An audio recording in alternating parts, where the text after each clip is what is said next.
The hum of the airplane was steady, but the peace inside the cabin shattered when a little boy's cries echoed through the aisles. Passengers turned, some annoyed, others concerned. The boy's father, a well-dressed man with tired eyes and an expensive watch, tried everything to calm his son, but nothing worked. The child, no older than 6, kept crying, his small hands flailing, his face red with frustration. What most people didn't realize was that the boy was deaf. He couldn't hear his father's comforting words or the flight attendant's soft voice. The only world he knew was one of silence, and now, confusion. Whispers spread through the cabin. Some passengers grew restless, others felt pity, but no one knew how to help. The millionaire father, usually in control of every situation, looked completely helpless for the first time. His wealth, influence, and calm demeanor meant nothing now. Then, just when the tension reached its peak, a young girl from a few rows back stood up. She walked slowly toward the crying boy, her parents watching nervously. Without saying a word, she raised her hands and began to move them gracefully, using sign language. The boy froze mid-cry, his wide eyes locking onto hers. Something in the air changed instantly. The father's heart raced, the passengers fell silent, and everyone waited to see what would happen next. As the little girl's hands continued to speak in the entire plane seemed to hold its breath as the little girl's fingers danced in the air. Slowly, the boy's cries softened, replaced by quiet curiosity. He blinked through his tears, watching her hands move. For the first time during the flight, there was a calm stillness between them. The father, still stunned, leaned forward trying to understand what was happening. He had spent so much money on doctors, therapists,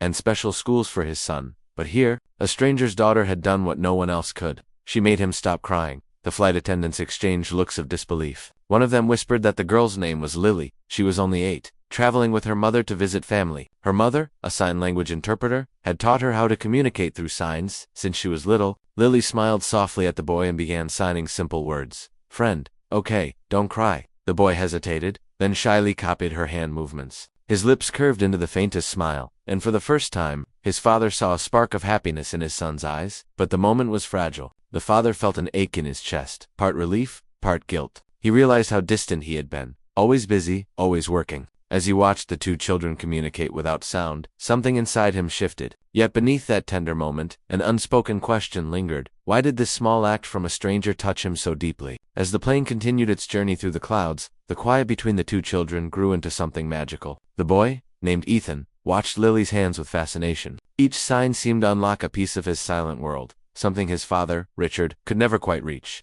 Richard sat frozen, his eyes moist, realizing how distant he had become from his own child. The passengers around them were still, caught between admiration and curiosity. Some began whispering softly about the millionaire's deaf son and the little girl who had somehow managed to calm him. Richard's mind drifted back to how isolated Ethan had been since his mother's passing. He remembered the tantrums, the frustration, the countless tutors who quit because he couldn't communicate easily. Money had solved everything else in Richard's life. Business deals, luxury, reputation, but not his son's loneliness. Watching Ethan laugh quietly with Lily now felt like a miracle he couldn't explain. Meanwhile, Lily's mother observed from her seat, feeling both proud and concerned. She knew how powerful connection could be, but she also sensed something heavy in the way Richard looked at his son. There was pain there, years of guilt, and missed moments. When the flight attendant gently approached to thank Lily, Ethan suddenly grabbed her hand, not wanting her to go. The small gesture caught everyone off guard. Richard's heart tightened. For the first time in years, his son didn't want to be alone. But the question still lingered. What would happen when the plane landed, and their brief world in the sky had to end?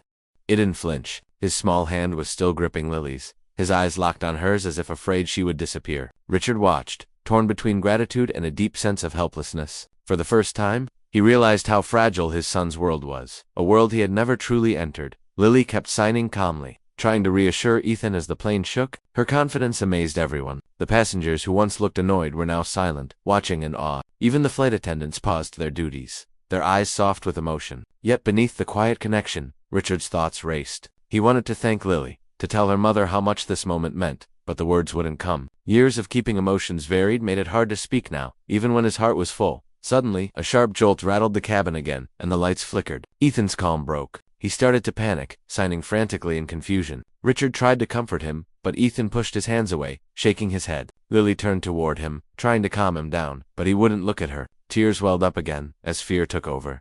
The flight attendants rushed to steady everyone. But in the middle of the chaos, Richard realized something. His son wasn't afraid of the turbulence. He was terrified of losing the only person who had understood him, and that truth hit harder than the shaking plane. The cabin lights dimmed again, and a faint alarm sounded through the speakers. A tense voice from the cockpit announced a sudden technical issue. Nothing too serious, but enough to stir panic. Gasps spread across the passengers, and the once-calm atmosphere turned anxious. Ethan clung to his father, trembling, but his eyes searched desperately for Lily. She was 2 rows ahead now, separated by the aisle, as everyone was told to remain seated, but Richard tried to hold Ethan close. But the boy began signing wildly, tears streaking his cheeks. He wanted to see Lily. He wanted her to tell him it was going to be okay. The father's chest ached. His son couldn't hear the captain's reassurances, couldn't understand the murmurs around him, and the only person who could calm him was now just out of reach. Lily's mother noticed too. Ignoring the flight attendant's warning to stay seated, she whispered to her daughter, then nodded. Lily turned in her seat and started signing across the aisle. Slow, deliberate movements in the dim light. Ethan watched, his sobs softening. But as the plane jolted again, a drink cart rolled loose, crashing near Lily's seat. Passengers screamed in that instant. Richard stood up, forgetting all rules, his instincts taking over. He pushed past the aisle, reaching for Lily as if protecting her would somehow protect his son too.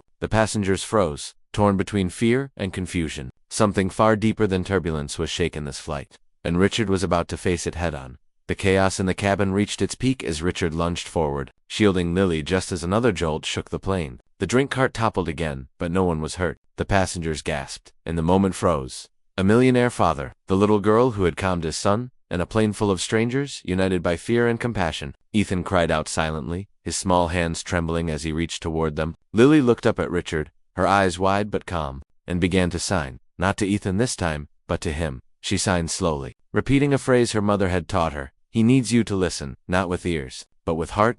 Richard stared, barely breathing. It hit him like a wave. All the years he had spent trying to fix his son instead of understanding him, every missed bedtime, every unanswered question, all of it flashed before him. He turned, tears slipping down his face, and knelt beside Ethan, using clumsy hands. He tried to copy the signs Lily had shown. I'm here, he signed, imperfect but heartfelt. Ethan froze, eyes widening. Then, slowly, a smile appeared, small but real. He reached out, wrapping his arms around his father's neck, holding him tight. The cabin went silent, the storm outside easing as if the sky itself calmed with them. As the plane began its smooth descent, Lily watched from her seat, smiling softly. Her mother leaned over and whispered, sometimes, the smallest voices speak the loudest. But when they landed, Richard discovered one last surprise. Lily and her mother had quietly left, leaving behind a napkin with one simple message in perfect sign language, *, keep talking to him.